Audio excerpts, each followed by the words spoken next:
నమస్తే అండి. ఎలా ఉన్నారంతా? లాస్ట్ 3 డేస్ నుంచి టీవీ, సోషల్ మీడియా ఎక్కడ చూసినా ఒకటే న్యూస్.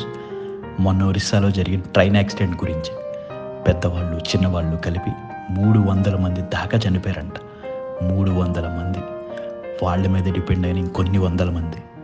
ఎన్ని జీవితాలు రోడ్డు మీద పడిపోయి ఉంటాయో. సెలవులు అయిపోయి ఇంటికి వెళ్ళేవాళ్ళు, చుట్టాలింటికి ఫంక్షన్స్‌కి వెళ్ళేవాళ్ళు, కొత్త జాబ్ వచ్చి వెళ్ళేవాళ్ళు. ఇలా ఎంతమందో. బయలుదేరేటప్పుడు ఇంట్లో అందరికీ వెళ్ళి వస్తా అని చెప్పి వెళ్ళిన వాళ్ళు ఇంకెప్పటికీ తిరిగి రారంటే ఆ పెయిన్ మాటల్లో చెప్పలేందండి. నిమిషంలో కొన్ని వందల జీవితాలు తారుమారైపోయినాయండి. అయినా ఒక్క సెకండ్ చాలు మన ప్రాణాలు గాల్లో కలిసిపోవడానికి. ఇప్పుడు మనం కలిసిన మనిషిని మళ్ళీ రేపు కలుస్తామన్న గ్యారంటీ లేదు. అయినా కూడా మనకి మనిషి కన్నా మన కోపాలు, పంతాలు, ఇగోలే ముఖ్యం. ఈరోజు మనం అరిచి దూరం పెట్టిన మనిషి రేపు లేరు అన్న విషయం తెలిస్తే ఎంత బాధ వేసిందండి. అసలే నిలకడలేని ప్రాణాలండి మనవి.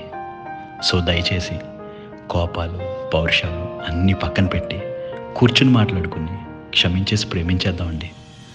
పోయేదేం లేదు కదా. సరేనా? ఉంటా అండి. ఇట్లు మీరాలంగి మోహన్.